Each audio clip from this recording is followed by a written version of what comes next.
Coba bayangkan kalian sedang berdiri di sebuah kota. Di kota itu ada sekolah, pusat pembelanjaan, kawasan perumahan, jalan raya, dan bahkan kawasan industri. Tapi pernah nggak sih kalian berpikir sebenarnya kota tempat kita tinggal itu termasuk wilayah apa? Apa karena bentuk alamnya, karena aktivitas masyarakatnya, karena pembagian pemerintahannya, atau karena wilayah tersebut memang direncanakan untuk tujuan tertentu? Nah, ternyata satu wilayah itu bisa dilihat dari berbagai sudut pandang. Halo semuanya, perkenalkan nama saya Resya Putra Pulungan dari SMA Negeri 3 Kota Tangerang Selatan. Dan mungkin kalian bertanya-tanya, Kota Tangerang Selatan itu sebenarnya termasuk wilayah mana dan jenis apa ya? Nah, pertanyaan tersebut akan kita jawab dalam video ini melalui materi wilayah berdasarkan kategorinya. Jadi tanpa berlama-lama, mari kita bahas bersama. Sebelum membahas kategorinya, kita perlu memahami terlebih dahulu apa sih yang dimaksud dengan wilayah. Wilayah adalah suatu bagian dari permukaan bumi yang memiliki batas tertentu serta mempunyai karakteristik atau ciri khas yang membedakan dari wilayah lain. Dalam geografi, wilayah dapat dikategorikan menjadi empat, yaitu wilayah formal atau homogen, wilayah fungsional atau nodal, wilayah administratif, dan wilayah perencanaan. Sekarang mari kita bahas satu persatu.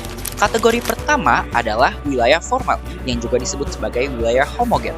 Wilayah formal adalah wilayah yang terbentuk karena memiliki kesamaan karakteristik tertentu, baik dari segi kondisi alam maupun kondisi sosial dan ekonomi. Kesamaan tersebut membuat suatu wilayah memiliki ciri khas yang relatif seragam dibandingkan wilayah lainnya.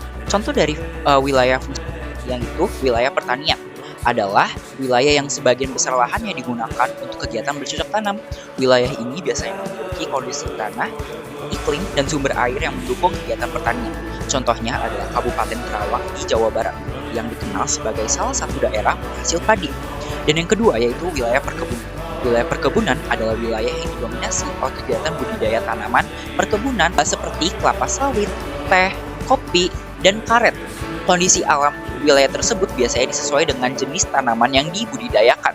Contohnya adalah perkebunan kelapa sawit di Provinsi Riau. Dan yang ketiga yaitu wilayah industri. Wilayah industri adalah wilayah yang didominasi oleh kegiatan industri dan manufaktur. Biasanya, wilayah ini memiliki banyak pabrik serta didukung oleh tenaga kerja, transportasi, dan infrastruktur yang memadai. Contohnya adalah kawasan industri Cikarang di Bekasi. Dan yang keempat adalah wilayah pegunungan. Wilayah pegunungan adalah wilayah yang memiliki bentuk permukaan bumi berupa pegunungan dengan ketinggian yang relatif tinggi. Wilayah ini memiliki suhu udara yang lebih sejuk dan kondisi alam yang khas. Contohnya adalah pegunungan Dieng di Jawa Tengah. Dan yang kelima yaitu wilayah pesisir. Wilayah pesisir adalah wilayah yang berada di perbatasan antara daratan dan laut. Masyarakat di wilayah ini biasanya memiliki kegiatan yang berkaitan dengan laut, seperti perikanan, perdagangan, pelayaran, dan pariwisata. Contohnya adalah wilayah pesisir pantai di Parangtritis di Yogyakarta. Sekarang kita masuk ke kategori yang kedua, yaitu wilayah fungsional, yang disebut juga sebagai wilayah nodal. Berbeda dengan wilayah formal, wilayah fungsional tidak terbentuk karena kesamaan karakteristik. Tapi, wilayah ini terbentuk karena adanya hubungan dan interaksi antara suatu pusat kegiatan dengan daerah di sekitarnya. Contoh dari wilayah fungsional yaitu yang pertama wilayah metropolitan.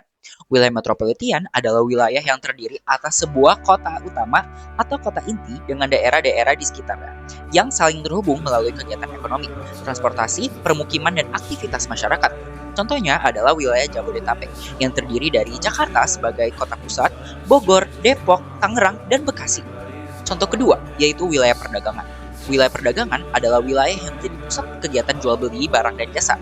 Wilayah ini biasanya menarik masyarakat dari daerah lain untuk melakukan kegiatan perdagangan. Contohnya adalah kegiatan kawasan Pasar Tanah Abang di Jakarta. Dan yang ketiga yaitu wilayah transportasi. Wilayah transportasi adalah wilayah yang terbentuk karena adanya jaringan dan pusat transportasi yang menghubungkan satu daerah dengan daerah lainnya. Contohnya adalah Bandara Internasional Soekarno-Hatta yang menghubungkan berbagai daerah di Indonesia dan negara lain. Yang keempat yaitu wilayah pendidikan atau wilayah yang menjadi pusat kegiatan pendidikan karena memiliki banyak sekolah, perguruan tinggi negeri, serta fasilitas pendidikan lainnya.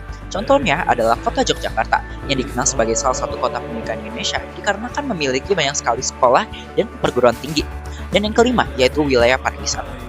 Wilayah pariwisata adalah wilayah yang berkembang karena memiliki daya tarik wisata, baik berupa wisata alam, budaya, maupun buatan, sehingga menarik wisatawan dari berbagai daerah. Contohnya adalah Bali, yang memiliki berbagai objek wisata alam dan budaya.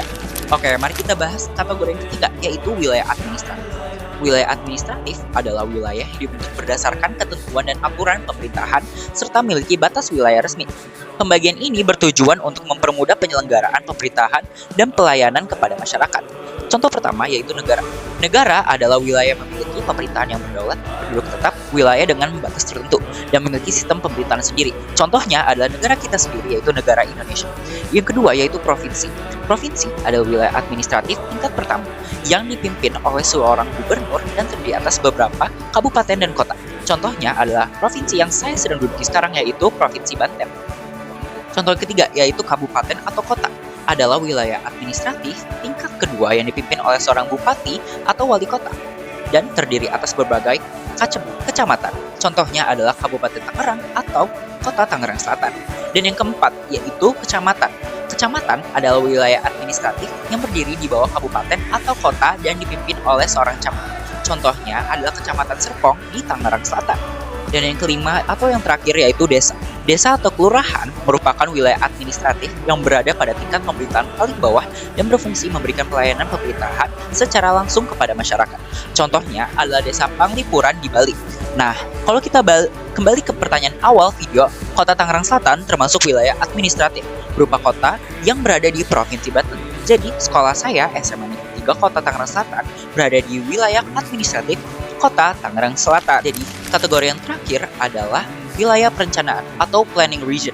Wilayah perencanaan merupakan wilayah yang ditetapkan atau dirancang untuk kepentingan pembangunan tertentu. Tujuannya adalah agar potensi suatu daerah dapat dikembangkan secara lebih terarah, efektif, dan sesuai dengan kebutuhan masyarakat.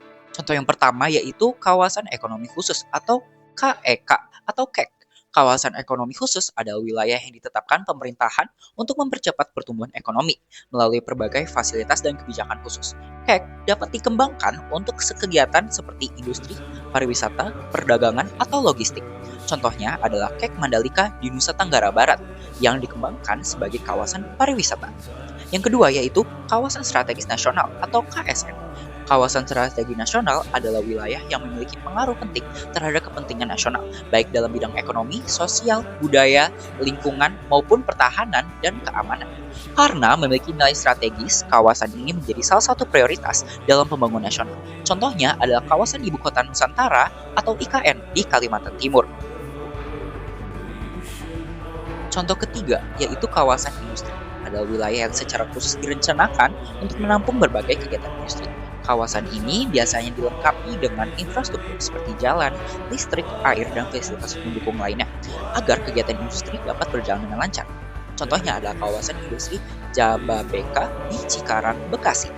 Yang keempat yaitu kawasan agropolitian. Kawasan agropolitian adalah wilayah yang dikembangkan dengan menjadikan sektor pertanian sebagai salah satu penggerak utama perekonomian. Selain menghasilkan produk pertanian, kawasan ini juga mencakup kegiatan pengolahan distribusi dan pemasaran hasil pertanian. Contohnya adalah kawasan agropolitian di Kota Batu, Jawa Timur yang memiliki potensi yang sangat besar dalam bidang pertanian dan hortikultura. Dan yang kelima yaitu kawasan Minapolitian. Kawasan Minapolitian adalah wilayah yang dikembangkan dengan menjadikan sektor perikanan sebagai kegiatan ekonomi utama. Pengembangan dapat mencakup perikanan tangkap maupun perikanan budidaya, termasuk pengolahan dan pemasaran hasil perikanan. Contohnya adalah kawasan Minapolitian di Kabupaten Banyuwangi, Jawa Timur. Jadi, dari pembahasan tadi dapat disimpulkan bahwa wilayah geografi dapat dibagi menjadi 4 kategori utama. Yang pertama yaitu wilayah formal atau homogen, yaitu wilayah yang memiliki kesamaan karakteristik tertentu. Dan yang kedua yaitu wilayah fungsional atau nodal, yaitu wilayah yang terbentuk karena adanya hubungan dan interaksi antara pusat kegiatan dengan daerah di sekitarnya. Dan yang ketiga yaitu wilayah administratif, yaitu wilayah yang memiliki batas resmi berdasarkan pembagian pemerintahan. Dan yang keempat yaitu wilayah perencanaan, yaitu wilayah yang dirancang atau ditetapkan untuk tujuan pembangunan tertentu. Jadi, sekarang kita sudah bisa menjawab pertanyaan di awal. Kota Tangerang Selatan termasuk ke dalam wilayah administratif, yaitu wilayah pemerintahan terbentuk kota yang berada di Provinsi Banten. Ternyata, satu wilayah dapat dipahami dari berbagai sudut pandang, tergantung pada karakteristik, fungsi, batas pemerintahan, dan tujuan pembangunannya. Sekian penjelasan dari saya mengenai wilayah berdasarkan kategorinya. Semoga video ini dapat menambah wawasan dan membantu kita memahami materi geografi dengan lebih mudah. Terima kasih sudah menyimak. Wassalamualaikum warahmatullahi wabarakatuh.